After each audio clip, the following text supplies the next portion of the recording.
नमस्कार स्टूडेंट्स, आज मैं आप सभी के लिए लेकर उपस्थित हुआ हूँ इलेक्ट्रोस्टैट का सेकंड लेक्चर। फर्स्ट लेक्चर में हमने देखा था चार्ज के बारे में, बेसिकली देखा था चार्ज के बारे में, इलेक्ट्रोमैग्नेटिज्म की स्टडी की थी। इलेक्ट्रोमैग्नेटिज्म में थोड़ा सा पीछे का चैप्टर जो फर्स्ट लेक्चर था वो रिवाइज करवा देता हूँ। इलेक्ट्रोमैग्नेटिज्म बेसिकली 3 पार्ट्स में मैंने डिवाइड किया था। फर्स्ट पार्ट था इलेक्ट्रोस्टैट, स्थिर विद्युत, जिसमें स्थिर आवेशों का अध्ययन किया गया था, जो चार्ज एट रेस्ट। अगर मैं बात करता हूं कांस्टेंट वेलोसिटी से चार्ज मूव करता है तो उसके बारे में मैंने बात की थी, मैग्नेटिज्म के बारे में। और तीसरी बात की थी मैंने इलेक्ट्रोमैग्नेटिक वेव, विद्युत चुंबकीय तरंगों के बारे में, जिसमें एक्सेलरेट तरीके से चार्ज मूव करता है। क्लियर है? अब उसके बाद में मैग्नेटिज्म, जो इलेक्ट्रोमैग्नेटिज्म है, इसका बेसिस होता है चार्ज। ये मैंने पहले बात की थी। और चार्ज के बारे में मैंने देखा था कि चार्ज की स्मॉलेस्ट यूनिट होती है इलेक्ट्रॉन, जिसका मान होता है 1.6 × 10⁻⁹ कूलम। इसके बाद में मैंने कहा था कि इसकी बहुत सारी प्रॉपर्टीज होती हैं कि पॉजिटिव चार्ज को अगर मैं पास में रखता हूं तो वो क्या करते हैं, रिपेल करते हैं, और पॉजिटिव नेगेटिव क्या करते हैं, अट्रैक्ट करते हैं। दो प्रकार के चार्ज की बात की थी, एक पॉजिटिव एक नेगेटिव। इलेक्ट्रॉन्स की संख्या में अगर कमी है तो पॉजिटिव, इलेक्ट्रॉन की संख्या में अधिकता है तो नेगेटिव।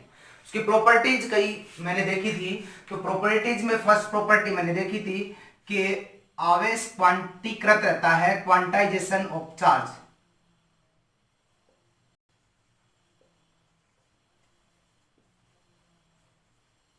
क्लियर है? जिसे मैंने बोला था प्लस माइनस क्यू बराबर प्लस माइनस एन ई, और एन होता है एक इंटीजर नंबर।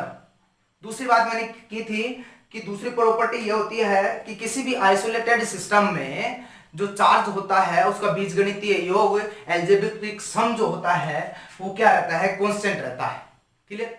इतनी सारी बातें हो गई थी। उसके बाद में मैं आज अगला लेक्चर स्टार्ट करता हूं इलेक्ट्रोस्टैटिक फर्स्ट।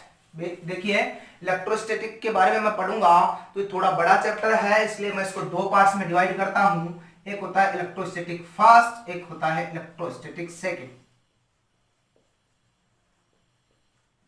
चलिए, आज मैं इलेक्ट्रोस्टैटिक फर्स्ट जो लेक्चर है वो मैं स्टार्ट करता हूं। ये लेक्चर सेकंड है अपना। हाँ जी, देखिए, देखा जाए तो इलेक्ट्रोस्टैटिक के बारे में मैंने जब इलेक्ट्रोमैग्नेटिज्म की बातें बता रहा था तब मैंने कहा था कि इसकी स्टडी कब करते हैं, when charge is at rest. Charge is at rest. अगर चार्ज रेस्ट पे है तो मैं इलेक्ट्रोस्टैटिक्स की स्टडी करता हूं। हिंदी में इसको बोलते हैं स्थिर वैद्युतिकी। ओके, ठीक है। अब इसमें जो मेन जो रोल रहता है वो रहता है, सबसे पहले स्टडी करने में जो आता है वो होता है कूलम्ब्स लॉ।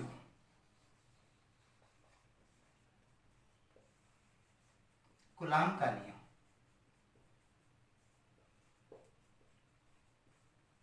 ध्यान से देखिएगा।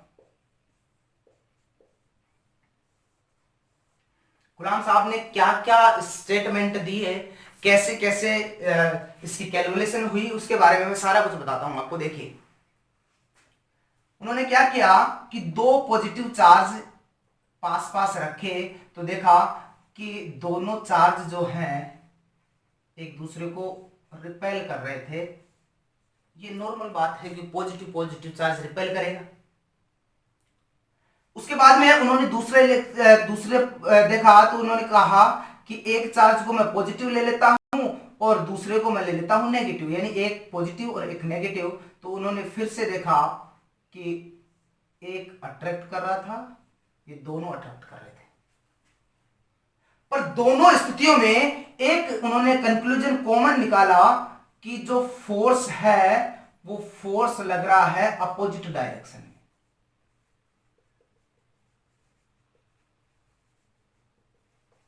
ध्यान से देखना, उन्होंने क्या क्या किया था वो मैं सारी चीजें बता रहा हूं। हालांकि इसका मैं जो मेन स्टेटमेंट है उसकी बात आगे मैं करूंगा। उन्होंने कैसे कैसे स्टेटमेंट दिए उसकी बात मैं कर रहा हूं, ठीक है।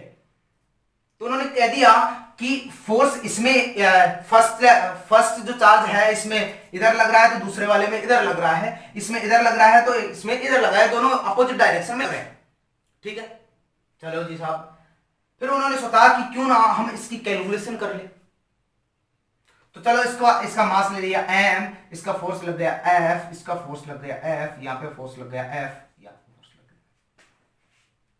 उन्होंने क्या कहा कि इसका मास m है, दोनों चार्जेस का मास m ले लिया और एक को इस पे रख लिया, दूसरे पे फोर्स लगाया तो दूसरे पे फोर्स इधर लगा, इसको इस पे रखा, इस पे फोर्स लगाया तो पहले वाले पे फोर्स इधर लगा।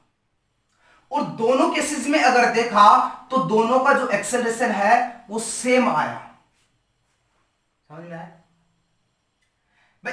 पहले वाले चार्ज को कांस्टेंट रखा और दूसरे वाले पे फोर्स लगाया तब एक्सेलरेशन देखा, दूसरे वाले को कांस्टेंट रखा, पहले वाले पे फोर्स लगाया तब एक्सेलरेशन देखा, तो दोनों स्थितियों में क्या आया? एक्सेलरेशन सेम आया। यानी कि दोनों फोर्सेस का जो मैग्नीट्यूड है वो सेम आया।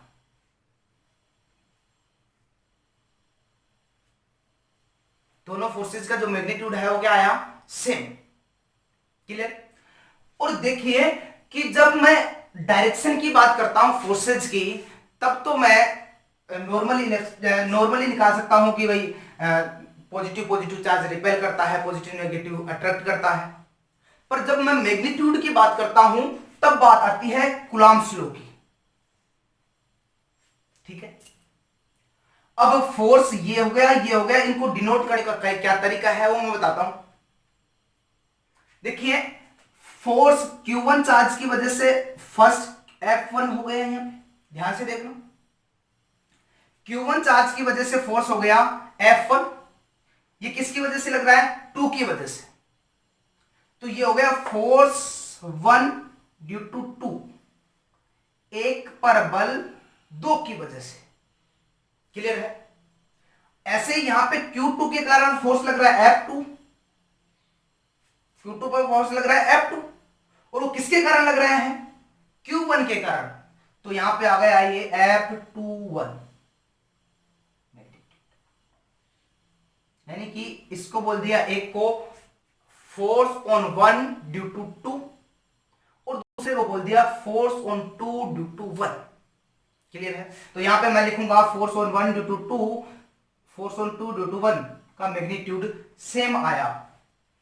तो दो स्टेटमेंट देखे कि अगर दो चार्जेस को पास पास में रखते हैं तो उनके बीच जो लगने वाला फोर्स है वो ऑपोजिट रहेगा, और अगर मैं उनमें फोर्सेस का मैग्नीट्यूड देखता हूं तो वो फोर्सेस का मैग्नीट्यूड भी क्या रहेगा? सेम। क्लियर? दो चीजें।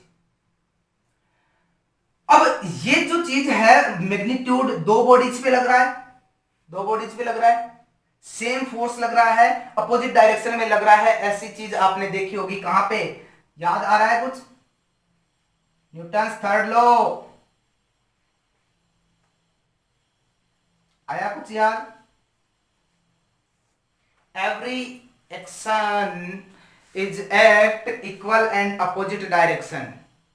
समझ में आया? क्रिया प्रतिक्रिया का नियम।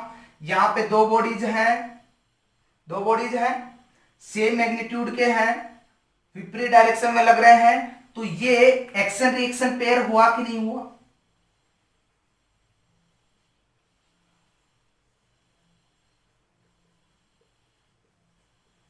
क्रिया प्रतिक्रिया युग्म, यानी कि ये इलेक्ट्रोस्टैटिक फोर्स है। तो मैं ये बोल सकता हूं कि electrostatic force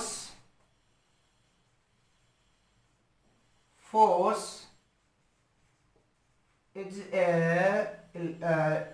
action reaction pair.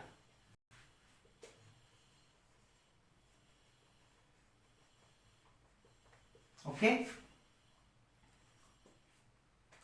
स्थिर विद्युतिक बल क्रिया प्रतिक्रिया युग्म है, इसके बेसिस पे मैं कह सकता हूं। ठीक, अब अगर मैं सिंपली यही कहूं कि electrostatic force action reaction pair है, फोर्स लग रहे हैं अपोजिट डायरेक्शन में, मैग्नीट्यूड सेम है, तो क्या मैं देखिए ऐसा कर सकता हूं क्या, ये Q1 चार्ज हो गया, ये Q2 चार्ज हो गया, ये हो गया फोर्स ऑन 1 ड्यू टू 2, ये हो गया फोर्स ऑन 2 ड्यू टू 1, क्या मैं ये कर सकता हूं? देखिए अपोजिट डायरेक्शन में मैग्नीट्यूड सेम है, पर मैं ये नहीं कर सकता। केवल अगर मेरे को ये कह दिया जाए कि electrostatic force is a action reaction pair, तो मैं ये डिसाइड नहीं कर सकता। क्यों? क्योंकि ये भी तो वही है, action reaction pair, same magnitude, पर ये जो मैंने जो स्टेटमेंट देखा वो सही नहीं है। फिर उन्होंने क्या कहा कि ये जो एक्शन रिएक्शन पेयर है ये एक्ट करता है always along the line joining two charges. ये दो चार्ज हैं, एक दो Q1 और Q2, ये मान लीजिए F12 फोर्स है, ये F21 फोर्स है, तो ये जो इलेक्ट्रोस्टैटिक फोर्स जो लगेगा वो दोनों चार्जेस के बीच में, दोनों चार्जों को मिलाने वाली दूरी के अनुदिश लगता है, यानी कि it's always acts in line joining the two charges. Clear है?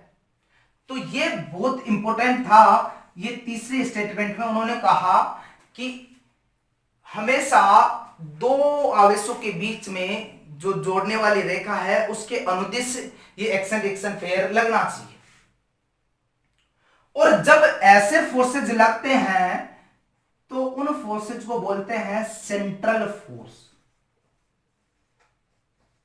केंद्रीय बल। यानी कि जिन फोर्सेस में लाइन जॉइनिंग के अनुदिश या फिर दो आवेशों को मिलाने वाली रेखाओं के अनुदिश जो बल लगता है उसको बोलते हैं सेंट्रल फोर्स। क्लियर है? तो कई किताबों में आपको मिल जाएगा लिखा हुआ electrostatic force, electrostatic force is a central force.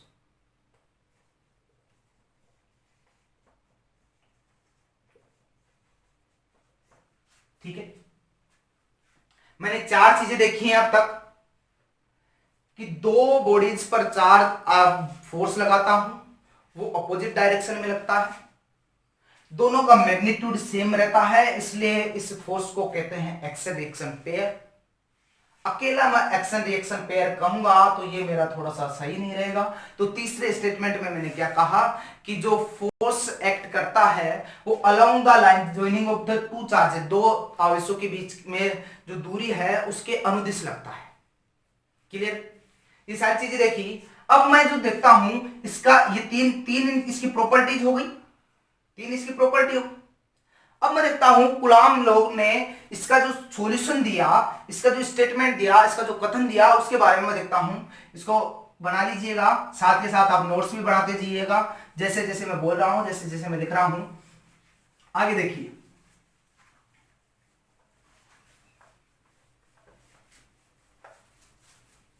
हाँ जी देखिए आगे अब तक हमने क्या देखा कि दो फोर्सेज हैं, दो बॉडीज हैं जहां पे Q1 Q2 चार्ज एक्ट कर रहा है। मैंने ये ले लिया F21, जैसा कि मैंने कहा था F12।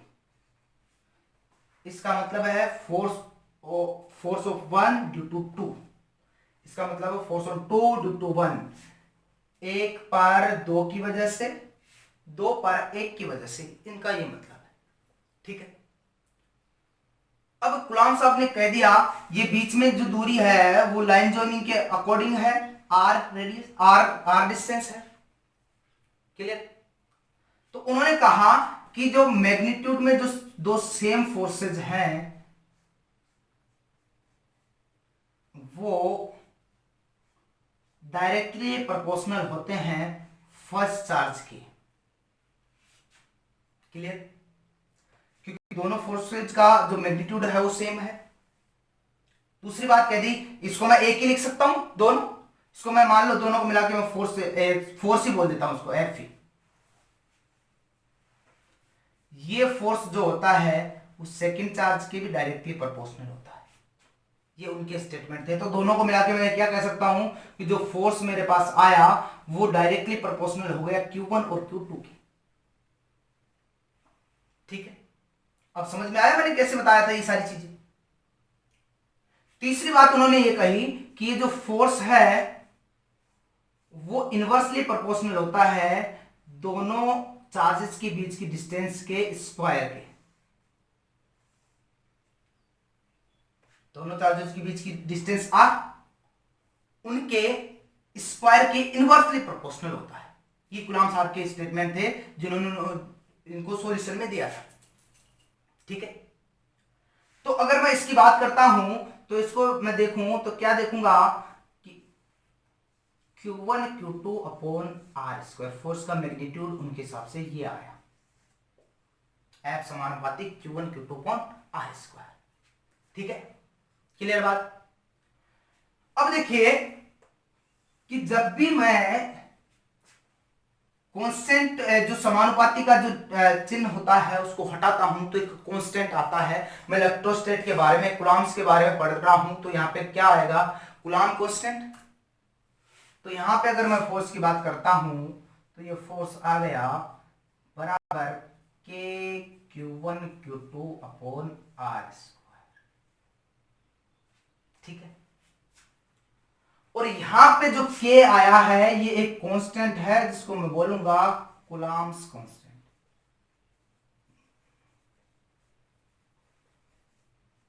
हाँ जी, थोड़ा सा मैं इसके बारे में देख लेता हूं फिर आगे स्टडी करेंगे। तो k का जो मान होता है, k का जो मैग्नीट्यूड होता है वो होता है 8.987759 इंटू 10⁹9। क्लियर है। अब किसी भी राशि की बात मैं करता हूं तो वो इंपॉर्टेंट होता है उसकी यूनिट से, कि उसकी यूनिट क्या है। तो यहां पे मैं k की यूनिट अगर देखता हूं तो k की यूनिट कैसे देखूंगा। देखिए, यूनिट देखने के लिए सबसे पहले रिक्वायर होता है उसका फॉर्मूला, और यहां पे मैं k के फॉर्मूले से, f के फॉर्मूले से k के यूनिट निकालूंगा। देखिए कैसे कि f k को एक तरफ कर लो, बाकी को जो भी है उनको एक साइड में कर लो। यहाँ पे f इंटू आर स्क्वायर हो गया, इसको मैं इधर ले आया तो, और Q1 Q2 को मैं नीचे ले आया तो ये हो गया Q1 Q2। ध्यान से देखना भाई, बहुत इंपॉर्टेंट है, एक क्वेश्चन यूनिट डायमेंशन से भी आता है भाई, ध्यान रखना। तो F की जो यूनिट होती है वो होती है न्यूटन, फोर्स की यूनिट होती है न्यूटन। और एमकेएस पद्धति में दूरी को मैं मापता हूं मीटर में, तो यहां पे हो गया मीटर स्क्वायर। और आवेश के बारे में मैंने बताया था, आवेश होता है कूलम्ब में, तो ये हो गया कूलम्ब स्क्वायर। तो इसकी जो यूनिट आई मेरे पास अप्रोक्सीमेट, इसका मान मैं ले लेता हूं 8.98 को अप्रोक्सीमेट मैं 9 लेता हूं, 9 into 10⁹9 newton into metre square पर कूलम्ब स्क्वायर। आई थिंक आपको बहुत अच्छे से समझ में आया होगा। ठीक है, ये हो गई इसकी यूनिट। अब अगर मैं इसकी डायमेंशन की भी बात कर लूं, देखिए डायमेंशन, यूनिट एंड डायमेंशन बहुत इंपॉर्टेंट है और हर चैप्टर में ये आते हैं, तो मैं इसको थोड़ा सा एक्सप्लेन करना चाहूंगा कि के की अगर मैं डायमेंशन की बात करता हूं तो ये हो गया न्यूटन इंटू मीटर स्क्वायर पर कूलम्ब स्क्वायर। यूनिट से डायमेंशन में निकाल सकता हूं। न्यूटन जो फोर्स होता है, फोर्स की डायमेंशन होती है m1 L1 T-2, एमकेएस पद्धति की मैं बात कर रहा हूं। उसके बाद में फोर्स के बाद में आ गया मीटर स्क्वायर, मीटर को मैं L लेता हूं तो L स्क्वायर हो गया लेंथ, और यहां पे कूलम्ब स्क्वायर हो ही गया, कूलम्ब एम्पियर में लिया जाता है। क्लियर। तो इसको अगर मैं पूरे को सोल्व करता हूं तो k बराबर क्या आया, m1 L3 T-2 A-2, ये इसकी यूनिट हो गई साहब। हाँ जी, समझ में आया कि नहीं आया, के की बात हो गई। क्लियर है। अब ध्यान दीजिएगा कि ये जो फोर्स का यहाँ पे थोड़ी सी जगह का अभाव है, तो मैं इसको मिटा देता हूं, मिटा दो इसको। हाँ जी देखिए, थोड़ा सा यहां से मिटाऊंगा मैं, सॉरी, ये लीजिए।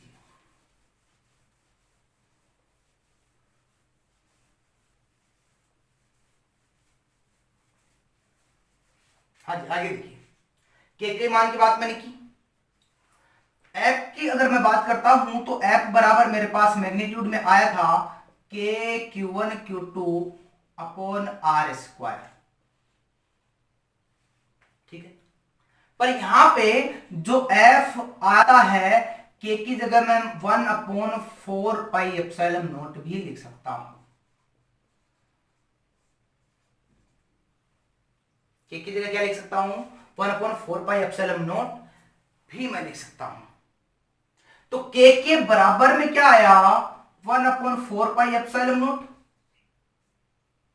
ठीक। अब एप्सिलॉन नॉट क्या है, इसके बारे में मैं थोड़ा सा स्टडी कर लेता हूं। एप्सिलॉन नॉट को मैं अगर लिखूं तो 1/4 पाई के हो जाएगा, और इसका मान लिखूंगा तो 8.85 इंटू 10⁻⁻12 आता है। और इसकी भी यूनिट अगर लिखता हूं तो यूनिट कैसे लिखूंगा, ध्यान से देखना, आई थिंक आपको समझ में आ गया होगा मैं क्या कर रहा हूं। इसकी unit newton into metre square upon coulomb square इसकी है, किसकी, के की, तो कूलम स्क्वायर ऊपर चला जाएगा, इसकी यूनिट क्या हुई, कूलम स्क्वायर पर न्यूटन इंटू मीटर स्क्वायर, ठीक है। तो इसकी यूनिट क्या लिखूंगा मैं, कूलम स्क्वायर पर न्यूटन इंटू, ओके। इसके अगर डायमेंशन की भी बात कर लेता हूं तो डायमेंशन की बात करूंगा तो डायमेंशन हो जाएंगे, कूलम स्क्वायर को तो मैं ए स्क्वायर कर देता हूं, न्यूटन का m1 L1 T-2, ये अभी मैंने किया था, बस थोड़ा सा उल्टा हो जाएगा, इंटू एल स्क्वायर, तो क्या हो गया m-1 L-3 T⁻², 1 की पावर 2, थोड़ा सा उल्टा हो गया। जो यहां पे प्लस में था वो माइनस में हो गया, जो यहां पे माइनस में था प्लस में हो गया, क्लियर है। अब बात आती है कि इस एप्सिलॉन नॉट को बोलते क्या है। एप्सिलॉन नॉट को बोलते हैं परमिटिविटी ऑफ फ्री स्पेस।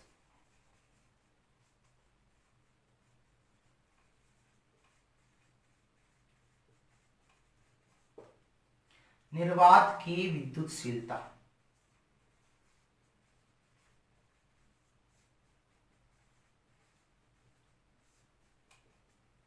क्या बोलते हैं, निर्वात की विद्युतशीलता, ठीक है। ये दो चार्जेज अगर मैं रखता हूं तो दो चार्जेस के बीच में कौन सा मीडियम मैंने लिया है उस पर डिपेंड करती है। तो यहां पे मैंने दो चार्जेस लिए हैं निर्वात में, फ्री स्पेस में, तो ये परमिटिविटी ऑफ फ्री स्पेस होगी, ओके। यहां तक चीजें आपको समझ में आई होंगी, क्लियर है। आगे देखिए,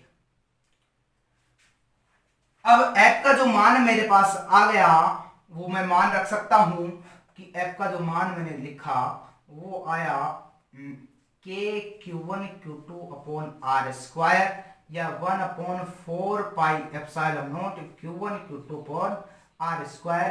ये है कूलॉम नियम का के अनुसार फोर्स का मैग्नीट्यूड, यही है कूलॉम्स लॉ।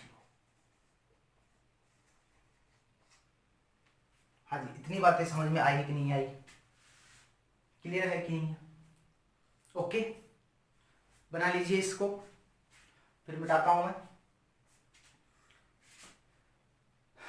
हाँ जी मिटाओ, देखिए आगे,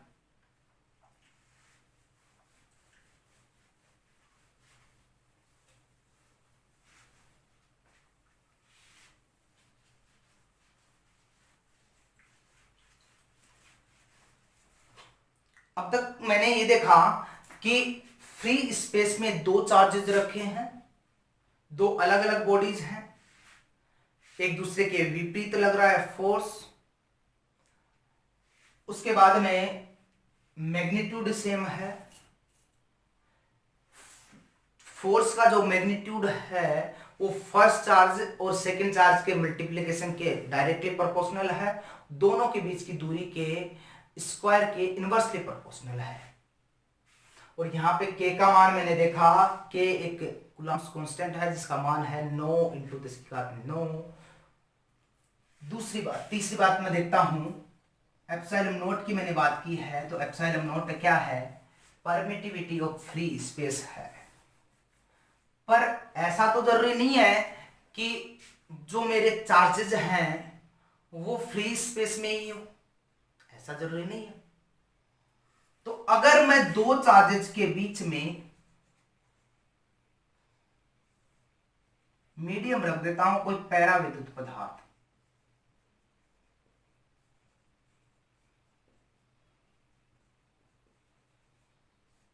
डाइलेक्ट्रिक,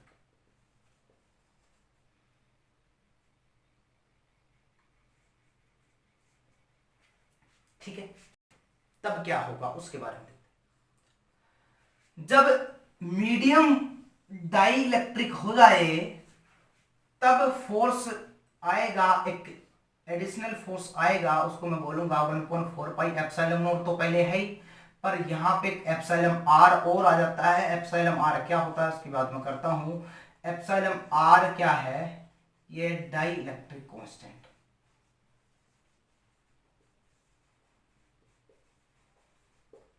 पैरा वैद्युतांक,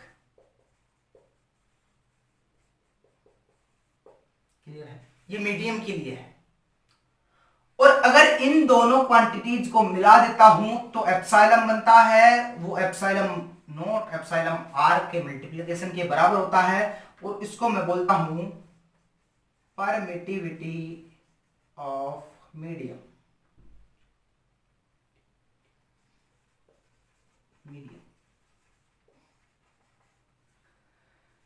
माध्यम की विद्युतशीलता, या फिर मैं बोल सकता हूं माध्यम की आपेक्षिक विद्युतशीलता, एब्सोल्यूट परमिटिविटी, ठीक है, क्लियर है कि नहीं है।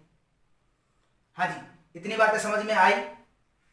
तो ये बात हो गई कि इस परमिटिविटी या डाइलेक्ट्रिक कांस्टेंट है, इससे फोर्स पे क्या इफेक्ट पड़ेगा उसके बारे में मैं देख लेता हूं। तो अगर मैं बात करता हूं मीडियम में चार्जेस को रखता हूं तब फोर्स पे क्या इफेक्ट पड़ेगा, देखिए यहां से देख लो 1/4 pi epsilon naught Q1 Q2 R square, ये मेरा पहले वाला फोर्स हो गया जब मैंने कहां रखा था, निर्वात में रखा था। तो देखिए यहां पे ये फोर्स हो गया अपॉन एप्सिलॉन आर, हुआ कि नहीं हुआ। यानी कि जो मैं मीडियम में जब रखूंगा किसी भी चार्जेज को, तो उसका जो फोर्स होगा वो नया फोर्स पुराने फोर्स से एप्सिलॉन नॉट आर गुना कम हो जाएगा।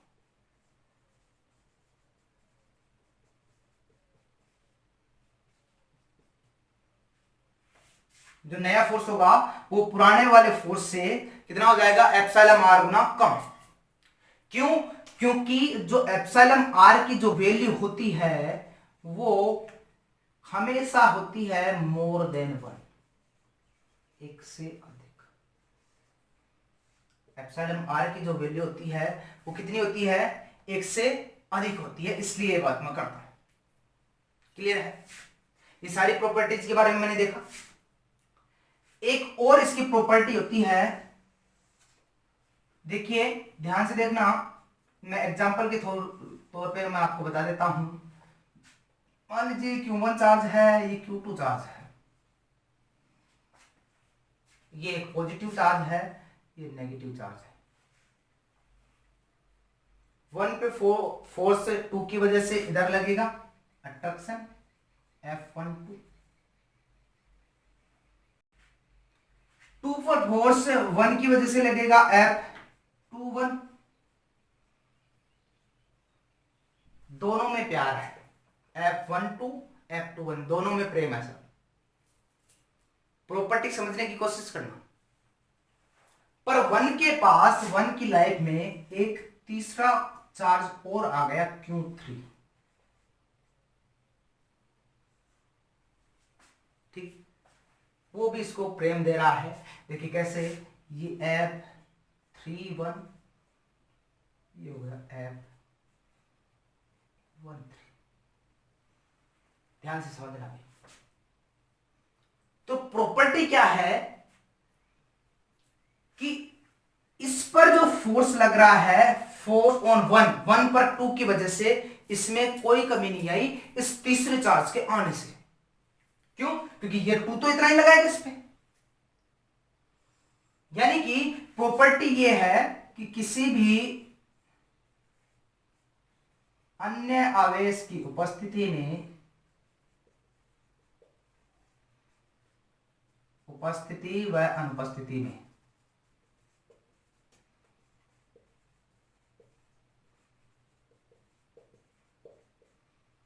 बल के परिमाण पर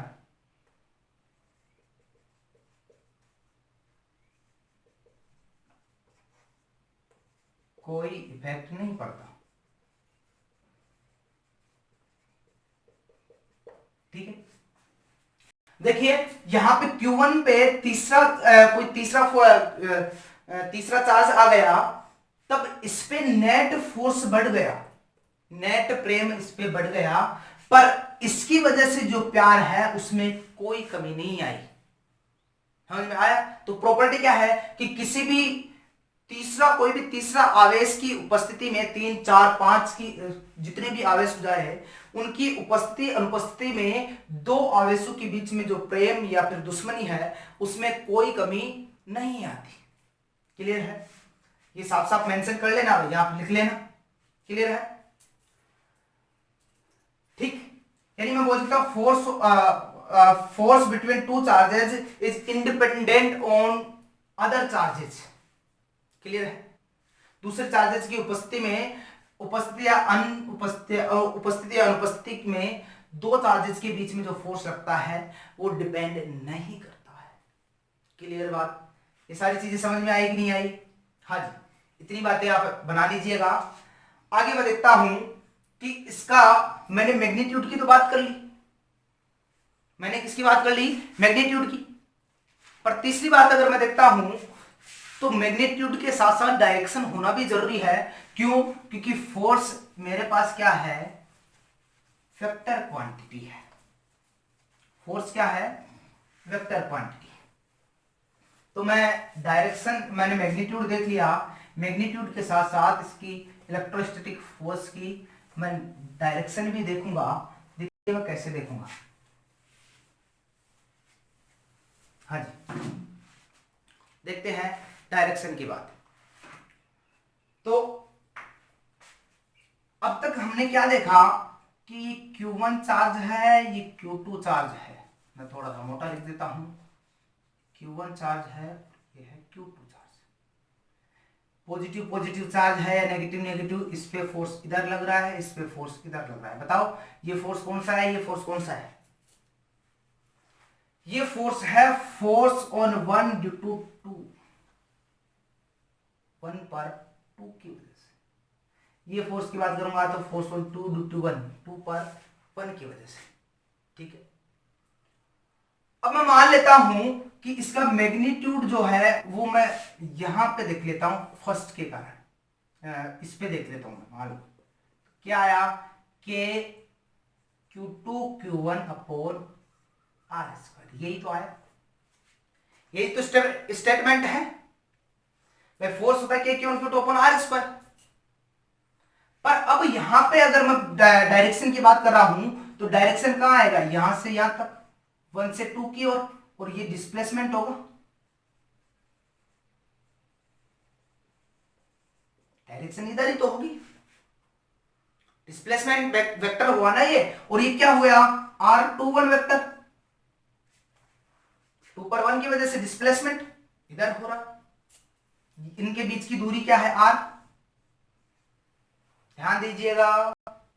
अब देखो, अब मैं लिखूंगा फोर्स ऑन 2 ड्यू टू 1 के लिए लिखूं तो क्या आ जाएगा? के Q1 Q2 upon Q2 Q1 upon r square. पर मेरे पास यहां होनी चाहिए डायरेक्शन। यहां क्या होनी चाहिए? डायरेक्शन। तो डायरेक्शन के लिए मैं देखता हूं क्या कि R21 का मैग्नीट्यूड डॉट R21 का केप, ये होता R21 वेक्टर। ठीक है, और ये आर केप जो है वो होता है यूनिट वेक्टर, और ये डायरेक्शन को दर्शाता है।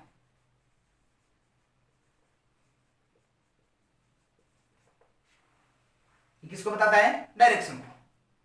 तो यहां पे क्या मैं ये R21 का कैप लगा सकता हूं डायरेक्शन के लिए? मेरे को डायरेक्शन ही चाहिए, तो मैंने कहा कि यहां पे लगा देता हूं R21 का कैप। ये मैं क्या देख रहा हूं?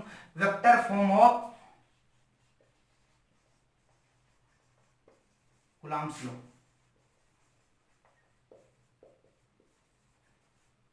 कूलम्ब्स लॉ की वेक्टर फॉर्म, ठीक है। देखिए, तो F21 जो मेरे पास आया वो क्या आ गया कि Q1 Q2 upon R square. R21 को देखिए, R21 का जो कैप है इसको मैं क्या लिखूंगा? यहां से R21 vector upon R21 vector का मोड यानी मैग्नीट्यूड। तो मैं यहां पे लिख सकता हूं R21 vector upon R21 vector का मोड। इस बात को क्या मैं यहां सेट कर सकता हूं? देखिए, R21 कैप की जगह मैं इसकी जगह लिखूंगा R21 vector upon R21 vector का मोड। ठीक है, क्लियर? अब मैं बात करता हूं इस R की, जो कि क्या है? डिस्टेंस है दोनों चार्जेस के बीच की। तो ये डिस्टेंस किसके बराबर हो गई? R12 और R21 के मैग्नीट्यूड के, दोनों के बराबर हो गई। जैसा मेरे को उचित लगेगा मैं वैसा एक्सप्रेशन यहां पे ले सकता हूं। भाई यहां पे मेरे को ये चाहिए तो मैं ये ले लूंगा, ये चाहिए तो ये ले लूंगा, दोनों मेरे हिसाब से मैं ले सकता हूं कुछ। तो यहां पे मैं F21 बराबर Q1 Q2 upon R square dot R21 का वेक्टर अपॉन R21 वेक्टर का मोड, और यहां पे भी मैं क्या लूंगा? R21 का मोड का स्क्वायर। क्लियर है कि नहीं है? ओके, अब इसको मैं आगे करूंगा तो बस ये ही वेक्टर फॉर्म जो मैं लिख रहा हूं वो आई के Q1 Q2 upon R21 vector का क्यूब R21, और ये 2 के कारण आ गई। फर्स्ट के कारण देखूंगा इधर आ जाएगी। ये डिस्प्लेसमेंट वेक्टर है वो Q1 से Q2 की ओर है। F12 देखूंगा तो ये 2 से 1 की ओर हो जाएगा, बस कोई ज्यादा अंतर नहीं आएगा। और ये क्या है? वेक्टर फॉर्म है।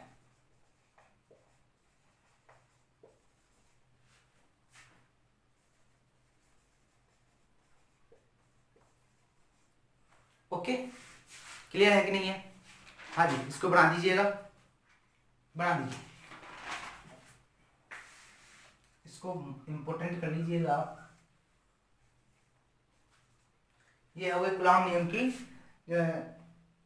Vector form. अब ये कूलम्ब नियम ऑलमोस्ट कंप्लीट है। अब इसके आगे मैं देखूंगा तो इसकी क्वेश्चंस की अब स्टडी में करूंगा। ये कूलम्ब नियम आपका कंप्लीट हुआ। इसके क्वेश्चंस की मैं अगर बात करूंगा, क्योंकि क्वेश्चंस से देखिए आप, मैंने पहले भी कहा था आप क्वेश्चंस एनसीईआरटी से कीजिएगा जैसे जैसे पढ़ाते जा रहे हैं। और इसमें बहुत इंपॉर्टेंट है बेसिक।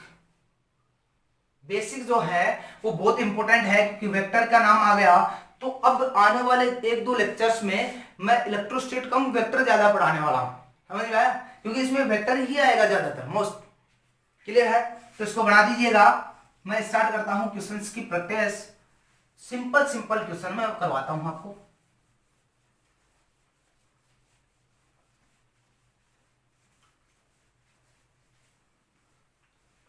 इसकी प्रॉपर्टीज के बारे में आप लिख दीजिएगा।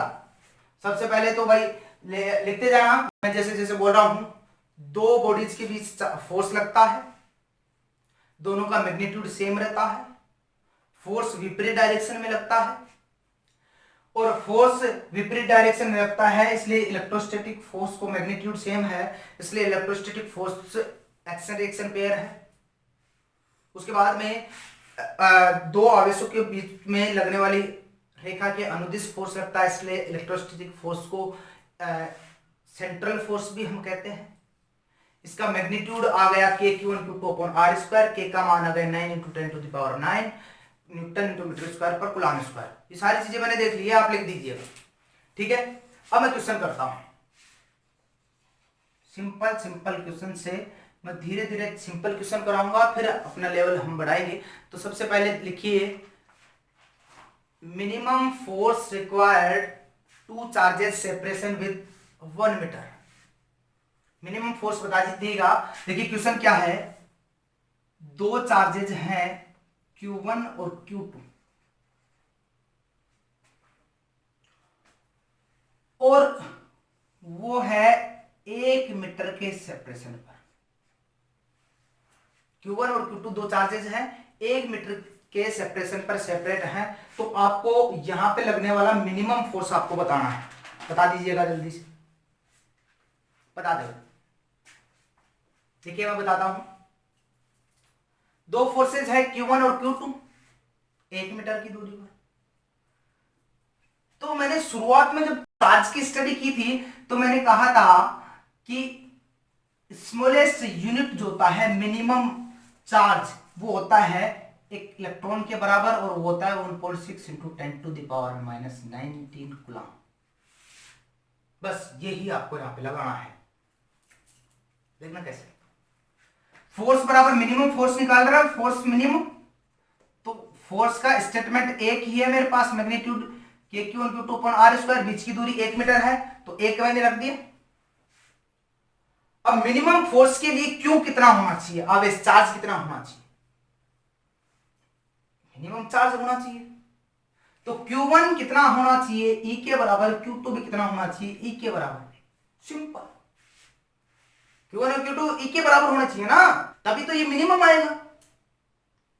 तो यहां पे F जो मिनिमम मेरे पास आया वो क्या आ गया, Ke², नीचे आ गया R का मान 1। फिर सिंपल क्वेश्चन, एक बार IIT में और एक बार जेईई मेंस में ये पूछा जा चुका है, 2 बार ये क्वेश्चन, बिल्कुल सिंपल क्वेश्चन।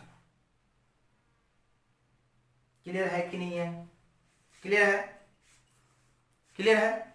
और देख लीजिए, सिंपल सिंपल क्वेश्चन है, मैं कह रहा हूं धीरे धीरे लेवल बढ़ाऊंगा तो धीरे धीरे। देखिए दूसरा क्वेश्चन देख लो, Q1 चार्ज है, Q2 चार्ज है, ये 8 माइक्रोकूलम है, ये 4 माइक्रोकूलम है, 2 मीटर की दूरी है। बिल्कुल सिंपल क्वेश्चन, फोर्स आपको बताना है। इतने इजी क्वेश्चन मैं बस आपको ऐसे समझाने के लिए बता रहा हूं। देखिए ओरली बता दीजिएगा, क्या के की फॉर्मेट में होगा 8 चौक 32, 32/4 में आया ना। क्या किया मैंने, अरे F बराबर K(Q1Q2)/r²। सिंपल क्वेश्चन है, के 8 चौक 32/2 की स्क्वायर 4, तो 4 में 4 को मार दिया, 8 के। ऐसा क्वेश्चन करवाते हुए मुझे शर्म आ रही है, बहुत सिंपल क्वेश्चन है, ठीक है। आगे देखिए, और क्वेश्चन करवाता हूं,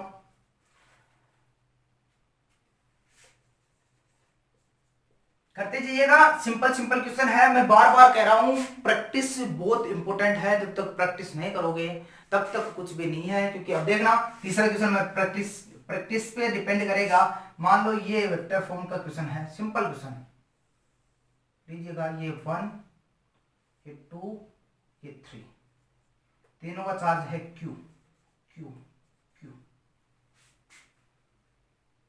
ये 1 पार्टिकल, 2 पार्टिकल, 3 पार्टिकल। तो आपको इसकी साइड मैंने दे दी है ए। तो बताना है net force on particle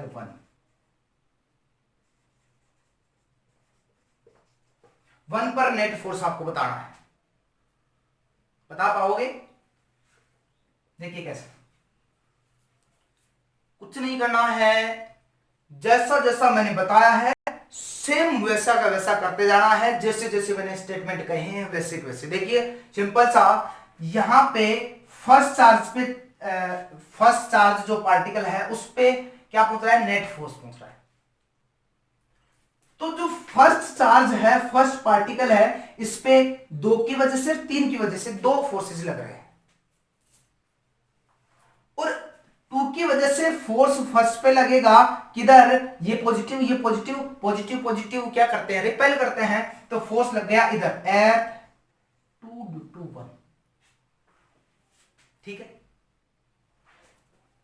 third जो पार्टिकल है उसकी वजह से फर्स्ट पार्टिकल पे लगा, ये सॉरी यहां पे F1 पे लग रहा है 2 की वजह से, और यहां पे F1 पे लग रहा है 3 की वजह से, ठीक है। ध्यान से देखिए, ये वेक्टर बता रहा हूं मैं, इलेक्ट्रोस्टेट कम वेक्टर ज्यादा बता रहा हूं। अब देखिएगा यहां पे ये जो एंगल है वो किसी भी ट्राइंगल का जो एंगल होते हैं वो 60 डिग्री होते हैं, समबाहु त्रिभुज की। तो ये एंगल भी कितना हो गया, 60 डिग्री, ये एंगल भी कितना हुआ, 60 डिग्री, ठीक है। अब इसका जो फोर्स है, क्योंकि ये भी क्यों है, ये भी क्यों है, ये भी क्यों है, तो ये फोर्स सेम हो गए, तो यहां पे बात आती है वेक्टर की। तो वेक्टर, इसका रिजल्टेंट निकालूंगा, दोनों फोर्सेस का मैं वेक्टर की तरह जोड़ूंगा इसको। तो इसका अगर मैं रिजल्टेंट निकालता हूं एफ नेट, तो वो एफ नेट क्या आएगा, यहां पे बनाता हूं, एफ नेट क्या आएगा, वो आएगा F12 का होल स्क्वायर प्लस F21 का whole square 2F12 F21 cos 30 का cos 60 का रूट, यही तो आता है। अरे A1 square plus A2 square plus 2A1 A2 cos theta का रूट, यही तो आता है रिजल्टेंट। यहाँ पे cos 60 का मान मैं रख दूंगा, तो जो भी मेरे पास मान आएगा वो कितना आएगा, F नेट बराबर आ जाएगा √3F। F बराबर कितना आ जाएगा, √3F। क्लियर है। और F का मान मेरे पास क्या है, F12 अगर मैं निकालता हूं यहां से, तो F का मान कितना आ गया, KQ1 Q2 पर R स्क्वायर, यही तो है। F12 लिखता हूं KQ1 Q2 पर R स्क्वायर, और Q सेम है, तो मैं लिख सकता हूं KQ square upon R square, लिख सकता हूं ना, साइड A ले रखिए तो A स्क्वायर। क्लियर। तो F नेट यहां से मेरे पास आ गया, F नेट बराबर √3KQ square upon A square into, हाँ सॉरी जी,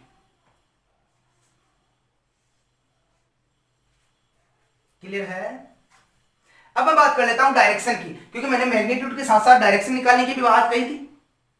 तो ये जो √3KQ square upon A square आया, वो कहां आया, यहीं पे तो आया, इन दोनों के बीच में, कोण अर्धक पे 30 डिग्री पे, एंगल बाय सेक्टर पे। तो ये जो F नेट आया वो कहीं यहां पे आया, ठीक है। तो मैं ये बोल सकता हूं 2-3 पार्टिकल, जो 2 और 3 पार्टिकल है उसके पैरेलल है कि नहीं है, ये परपेंडिकुलर है कि नहीं है। तो ये जो नेट, जो F नेट की जो डायरेक्शन आई वो कहां आई, perpendicular to the 2 and 3 particle. Clear है, क्लियर है ना। हाँ देखिए, अब इसमें बहुत सारे मैं क्वेश्चंस कर सकता हूं, मैं हालांकि कर नहीं रहा हूं, पर मैं क्वेश्चन कर सकता हूं इसमें। देखिए कैसे दे, जैसे लो मैंने दे दिया ऐसा, क्यों चार्ज पर इसको माइनस क्यों ले लिया, लो जी करो, सिंपल है ना। 1 पे फोर्स बता दो, 2 की वजह से और 3 की वजह से, अट्रैक्ट कर रहे हैं, रिपेल कर रहे हैं, वो आप देख लीजिए, ठीक है। अब देखिए इसको आप इस क्वेश्चन को कर लीजिएगा, इसको उतार लो, ये होमवर्क आपका कर लीजिएगा, मैं बार बार टाइम पास नहीं करूंगा। अब अगला क्वेश्चन, और इसकी जगह मैं 4 भी ले सकता हूं, स्क्वायर ले सकता हूं ना, देखिए कैसे। चलो इसको तो आप कर ही लेंगे। अगला क्वेश्चन मैं देखता हूं, इसकी जगह स्क्वायर ले लेता हूं, ये लो जी, बिल्कुल सिंपल सिंपल क्वेश्चन मैं करवा रहा हूं। आगे आने वाली 2 क्लासों में इसके क्वेश्चन ही हम करेंगे, और इसका एक ही फॉर्मूला KQ1 मैंने एक दे दिया, एक चार्ज 2 3 4 पार्टिकल, सबका चार्ज है क्यों क्यों क्यों, ये लो जी, ए साइड है, फोर्स ऑन 1 पार्टिकल, कोई बात, ये मैं क्यों बता रहा हूं, ये ध्यान चलेगा थोड़ी देर में, बता दो 1 पार्टिकल। तो देखिए इसमें सबसे इंपॉर्टेंट क्या है, वेक्टर का नॉलेज आपको होना चाहिए, और इसीलिए मैं बार बार कह रहा हूं आप बेसिक बहुत अच्छे से पढ़ लीजिएगा। बेसिक जो पार्ट है देखिए कैसे, मैं इसमें कुछ नहीं कर रहा हूं, इस पे फोर्स 1 की वजह से, 1 पे 2 की वजह से लग रहा है, इधर लग रहा है फोर्स 1 पर 3 की वजह से, ये इधर से, क्योंकि ये क्या है पॉजिटिव पॉजिटिव चार्ज है तो रिपेल कर रहे हैं। और इस पे कहां लग रहा है फोर्स 4 की वजह से 1 पर किधर लग रहा है, नीचे की ओर, फोर्स 1 4, ठीक है। अब ये सारे चार्जेस फोर्सेस जो है वो सेम ही तो है, F12 बराबर F14 बराबर F13, क्योंकि वो सॉरी इनके बीच की दूरी भी सेम है, तो ये F12 और F14 सेम हो गए, और दो सेम चार्ज, वो दो सेम फोर्स, सेम मैग्नीट्यूड के फोर्स अगर 90 डिग्री पर हो, ये 90 डिग्री है, तो उनका रिजल्टेंट आता है एंगल वाइज सेक्टर पे इधर √2f, 90 डिग्री पर अगर मैं रखता हूं रिजल्टेंट कितना आता है √2f। तो इसको और इसको मैं जोड़ दूंगा, इसको जोड़ दूंगा, तो देखिए कैसे करूंगा, रूट एफ जो नेट मेरे पास आया वो क्या आ गया F13 प्लस F√2f, यही तो आया, इसका ये सेम 0 डिग्री पे आ गए, तो रिजल्टेंट यही रहा इसी डायरेक्शन में। तो इस F13 का मान मैं रखूंगा तो क्या आ जाएगा K Q3 upon R square, दोनों के बीच की दूरी ध्यान दीजिएगा यहाँ पे A नहीं है, दूरी ये है, ठीक है। तो ये और ये दूरी कितनी होगी आपको पता होगा, ये √2a, ये दूरी होगी, ये a है, ये a है, a square plus a square का √2a स्क्वायर, ये कितनी होगी √2a, क्लियर है। तो यहां पे मैं लिखूंगा √2a स्क्वायर प्लस √2f का मान K Q1 Q2 upon a square, और Q1 Q3 Q1 Q2 ये सारे Q सेम है, इसे मैं लिखूंगा F नेट बराबर K Q square upon a square, इसको मैं स्क्वायर करूंगा तो ये क्या आ जाएगा 1/2 प्लस √2, ये इसका आंसर है। वेरी सिंपल क्वेश्चंस है, इसमें मैं बहुत सारे टाइम पास कर सकता हूं, तो आप इस प्रकार से क्वेश्चन कीजिएगा। आगे देख लो, अगर मैं इसी क्वेश्चन में क्या ले लूं, ओरली आंसर देना, इसी क्वेश्चन में मैं ले लेता हूं इस चार्ज को नेगेटिव, इसी क्वेश्चन में इस चार्ज को मैंने क्या ले लिया, ये हो गया -q, इसकी वजह से फोर्स इधर लग जाएगा, क्लियर है। ऐसे मैं क्वेश्चंस कर सकता हूं ना, बहुत सारे क्वेश्चंस कर सकता हूं ऐसे। और देख लो अगला, ये आप कर लीजिएगा, इसको नेगेटिव मान लो, इसको नेगेटिव मान लो, एक बार इसको नेगेटिव मान लो, दो को नेगेटिव दो को पॉजिटिव मान लो, ऐसे क्वेश्चंस की प्रैक्टिस आप कीजिएगा। मैं टाइप्स ऑफ क्वेश्चन करा रहा हूं, आप नंबर ऑफ क्वेश्चन आप खुद कर लीजिए। अगला क्वेश्चन देख लो, मैंने मान लो एग्जांपल के तौर पे मैं बता दिया कि ये वो स्क्वायर है जिसकी साइड ए है सभी की, क्यों चार्ज रखा है सब पर, और बीच में भी सेंटर में भी क्यू चार्ज रखा है, ये 1 2 3 4 पार्टिकल है। तो अब मैंने पूछ लिया F नेट ऑन सेंटर,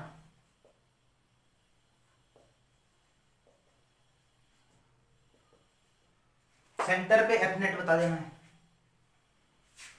बता पाओगे, देखो सेम वैसा ही क्वेश्चन, बस मैंने जो फोर्स पूछा है वो यहां पे पूछ लिया, अब सेंटर पे देखो 1 की वजह से सेंटर पर लग रहा है, इधर लगेगा, क्योंकि ये रिपेल करेगा इसको, ये भी पॉजिटिव अपने से दूर भेजेगा, तो यहां पे फोर्स लग गया F1, फोर्स क्या लग गया F1। 2 की बात कर लेता हूं, ये भी पॉजिटिव, तो इसकी वजह से सेंटर पे किधर लगेगा, इधर, क्यों, क्योंकि ये भी पॉजिटिव है, रिपेल करेगा, तो फोर्स लग गया इधर 2F2। Q3 की वजह से 1 पे किधर लगेगा, इधर 1 की तरफ। क्यों? क्योंकि ये भी तो रिपेल कर रहा है। ये लो जी,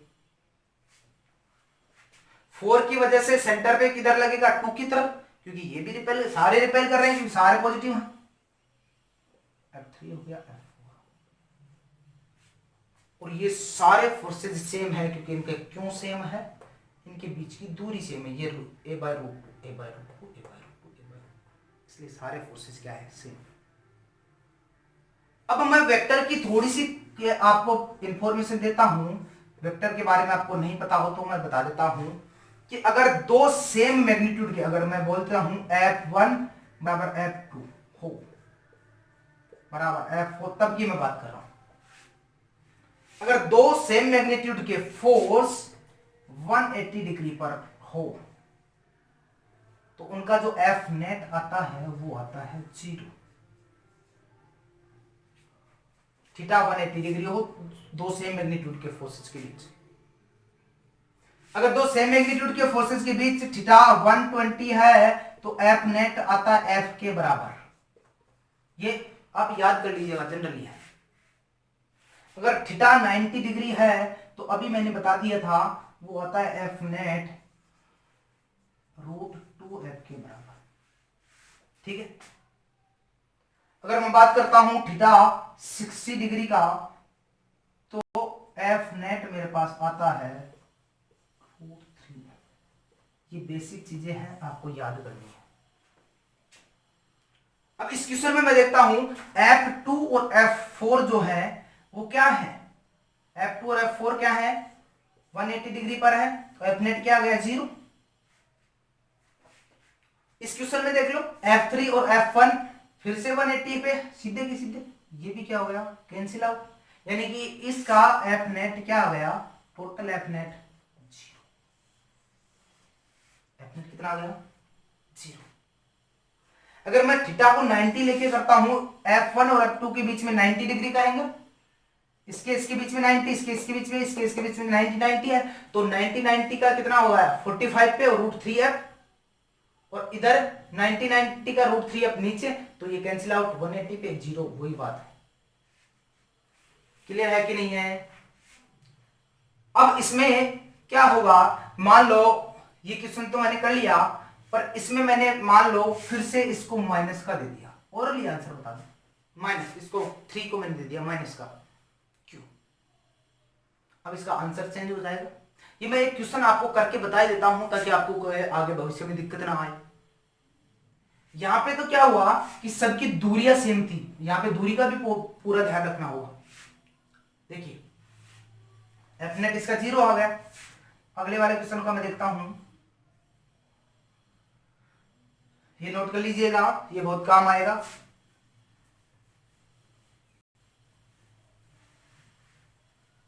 वही मेरे को F नेट सेंटर पे ज्ञात करना है। देखिए अब 1 की वजह से वही उधर लगेगा क्योंकि ये तो पॉजिटिव पॉजिटिव है, रिपेल करेगा F1। 2 की वजह से वही उधर लगेगा, ये भी क्या करेगा, रिपेल करेगा F2। लेकिन अब 3 की वजह से सेंटर पे कैसा लगेगा, ये पॉजिटिव है और ये नेगेटिव है, तो ये वाला फोर्स इसको क्या करेगा, खींचेगा, अट्रैक्ट करेगा।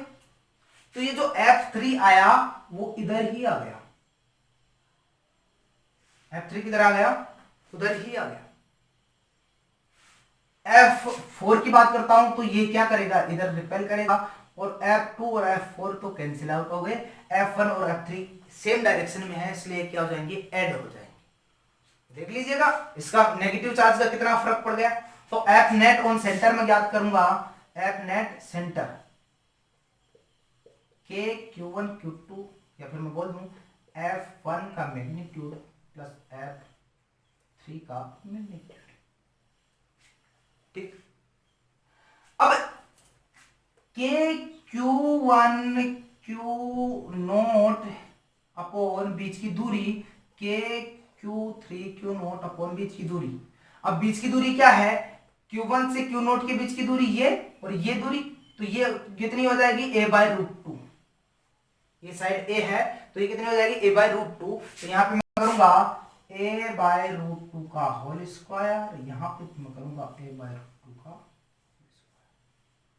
F net on centre. ठीक है, इसको मैं सोल्व कर दूंगा। एफ नेट ऑन सेंटर ये आ जाएगा के क्यू स्क्वायर, चार्ज सेम है तो ए स्क्वायर इंटू 2 प्लस 2 के क्यू स्क्वायर अपॉन ए स्क्वायर, यानी मैं लिख सकता हूं एफ नेट ऑन सेंटर बराबर 4 के क्यू स्क्वायर अपॉन। क्लियर है, ये सारी चीजें समझ में आई। अब आगे देख लीजिएगा, इसमें आप कुछ भी कर सकते हैं। इसको नेगेटिव ले लिया, फोर्स को भी आप नेगेटिव ले लो मान लो, उसके बाद में इसको नेगेटिव ले लो, 2 को पॉजिटिव ले लो, 2 को नेगेटिव ले लो। ऐसे बहुत सारे क्वेश्चंस में हम टाइम पास कर सकते हैं। ये प्योर वेक्टर का काम है। इसमें मैंने इलेक्ट्रोस्टेट का क्या किया है, सिर्फ के Q1 Q2 को R स्क्वायर लगाया है। ठीक है, हाँ आगे देखिएगा। अब इसमें आप पेंटागन ले सकते हैं, हेक्सागन ले सकते हैं, 6 चार्ज ले सकते हैं, 5 चार्ज, जितने चाहो आप चार्ज ले सकते हो, और प्रैक्टिस आपको ही करनी है। देखिए मैं 1-2 क्वेश्चन आपको दे देता हूं। मान लो ये क्वेश्चन दे दिया आपको,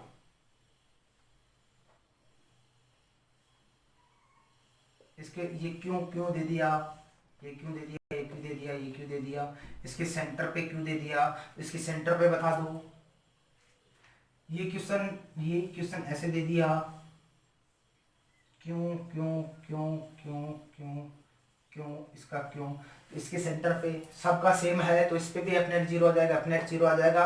इसका एक चार्ज को नेगेटिव कर दो, इसके को नेगेटिव कर दो, इसको नेगेटिव कर दो, ऐसे कर करके आप क्वेश्चन करके देख लीजिएगा। ये सिंपल वही क्वेश्चन है, टाइम पास नहीं करते हैं, आगे बढ़ते हैं। ठीक है, ये बहुत सिंपल क्वेश्चन है।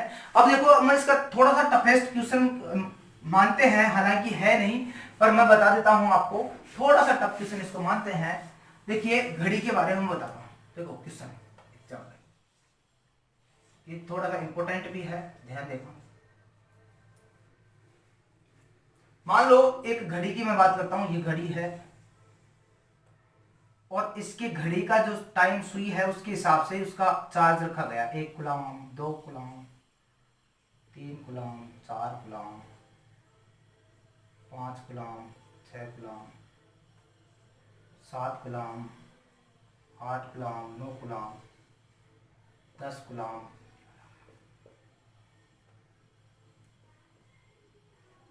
घड़ी के हिसाब से रखा गया है और बीच में सेंटर पे क्यों चार्ज रख दिया गया है और बीच की दूरी ले ली है, कुछ भी मान लो आप 1 मीटर। ठीक है, बीच में ले लिया 1 कूलम। तो आपको बताना है फोर्स सेंटर पे, सेंटर वाले 1 कूलम पर कितना होगा, सेंटर वाले 1 कूलम पर फोर्स कितना होगा वो आपको बताना है। देखिए अब ये टफेस्ट क्वेश्चन में माना जाता है, पर इसमें है कुछ भी नहीं, देखना कैसे। अब इस 12 पे क्या इस पे नेट फोर्स 0 होगा? नहीं, इस पे सब पे चार्ज अलग अलग है तो नेट फोर्स तो 0 नहीं है। बीच की दूरी 1 मीटर है सबके बीच में। देखिए ये पॉजिटिव चार्ज है, ये पॉजिटिव चार्ज है, तो ये 12 कूलम किधर लगेगा? इधर। ठीक है, बीच की दूरी ये होगी तो फोर्स हो गया 12 के, 12 इंटू 1 के Q1 Q2, Q1 हो गया 12, Q2 हो गया 1, बीच की दूरी 1 मीटर, तो ये कितना हो गया 12 के। 6 वाला ऊपर लगेगा, कितना हो गया 6 के, तो 12 में से 6 गया तो 6 के नीचे बच गया रिजल्टेंट इसका। ऐसे ही देखिए यहां पे 7 की वजह से इधर लगेगा 7 और 1 की वजह से इसके विपरीत में लगेगा 1, तो फिर से यहां पे कितना बच गया 6। 2 की वजह से देखिए ये 8 हो गया, 8 इधर लगाएगा 8 के और 2 इधर लगाएगा 2 के, फिर से 6 के बच गया फोर्स। 3 की वजह से देखता हूं तो ये 9 इधर लगाएगा क्योंकि रिपेल करेगा, दोनों पॉजिटिव चार्जेस है, और 3 इधर लगाएगा तो फिर तो भी नेट फोर्स कितना आ रहा है 6 की। देखना भाई 10 की और 5 की बात कर रहा हूं तो 10 इधर 10 की और 4 की मैं बात करूंगा तो 10 इधर और 4 इधर 6 के। 11 की और 5 की बात करूंगा तो भी 6 इधर। 12 की 6 की मैंने बात के लिए 6 इधर आया सभी, यानी कि सभी का जो नेट फोर्स आ रहा है वो 6 के 6 के आ रहा है। जैसे मैं देखता हूं नेट फोर्स एफ इधर आया 6 6 के आ रहा है सबके, एफ बराबर 6 के है। दूसरा आ गया ये लो जी 6 के एफ, तीसरा 3 पे आ गया एफ, चौथा कुछ ऐसे आ गया एफ, पांचवा कुछ ऐसा आ गया एफ, और छठा आ गया वर्टिकली एफ। देख लो ये कहीं लिखा है F F F F F F, यही तो आया। और एक घड़ी में 12 रो होते हैं तो सबके बीच का एंगल हो गया 30 डिग्री का, घड़ी की बात कर रहा हूं। तो इसके बीच में एंगल हो गया 30 डिग्री, इसके बीच में एंगल हो गया 30 डिग्री, इसके बीच में एंगल हो गया 30 डिग्री, इसके बीच में हो गया 30 डिग्री, इसके बीच में एंगल हो गया 30 डिग्री। अब सिंपल सी प्रोसीजर है वेक्टर को सोल्व करने की। मैं क्या करता हूं, इनके क्या लेता हूं, कंपोनेंट लेता हूं। तो इसका अगर कंपोनेंट लेता हूं एफ का जो 30 डिग्री पर है उसका अगर मैं कंपोनेंट लेता हूं तो इधर एक कंपोनेंट आ गया एफ कोस 30, इधर आ गया F cos F sine 30।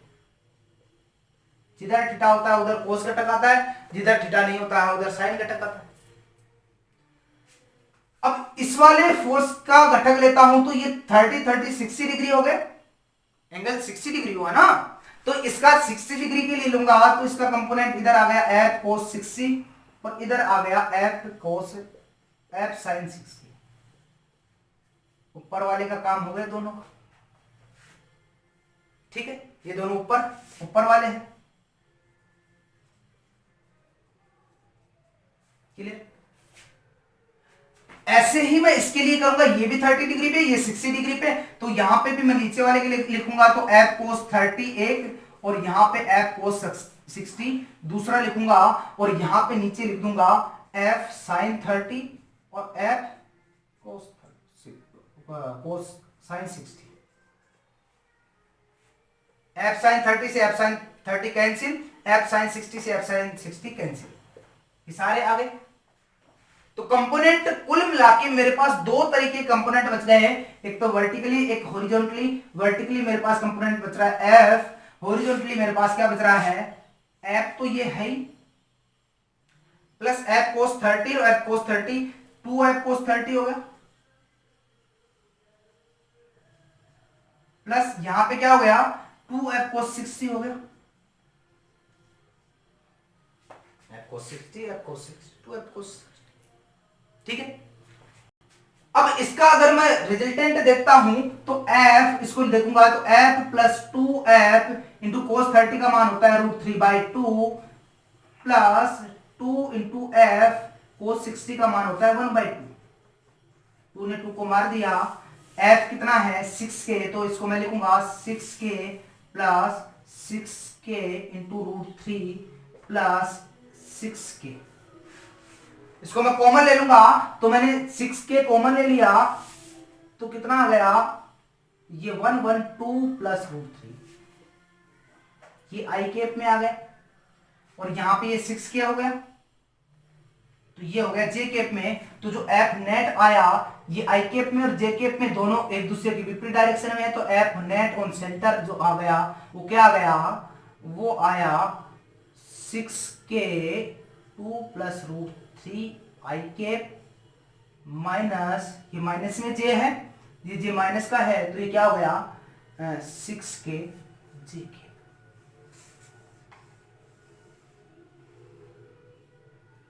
Clear है। अब देखा जाए तो इसमें मैंने कुछ भी नहीं किया, मैंने सिर्फ और सिर्फ वेक्टर की स्टडी की है, मैंने सिर्फ वेक्टर की स्टडी की है। तो इसमें ज्यादा रोल है वेक्टर का। तो आने वाले 2-3 लेक्चर्स में मैं सिर्फ वेक्टर्स की ही स्टडी करूंगा ज्यादातर। तो आप प्लीज कृपया करके आप अच्छे से बेसिक पढ़िए, फर्स्ट लेक्चर को अच्छे से देखिएगा, सेकंड लेक्चर को, और थोड़ा सा वेक्टर की भी आप प्रैक्टिस करना, और इस प्रकार के जो बहुत सारे क्वेश्चन हैं वो भी आप कीजिएगा। अगले लेक्चर में इससे आगे जो अगला लेक्चर चलने वाला है वो ओनली प्रैक्टिस बेस्ड चलेगा। इसमें केवल और केवल हम क्वेश्चंस की प्रैक्टिस करेंगे। तो आप पहले प्रैक्टिस करके आइएगा, इसलिए मैं अच्छे क्वेश्चंस करवा पाऊँ, नहीं तो फिर मेरे को तो आपको सिखाना है, तो मेरे को थोड़े से छोटे क्वेश्चन भी लेने होंगे, इसलिए आप अच्छे से प्रैक्टिस कीजिएगा। धन्यवाद।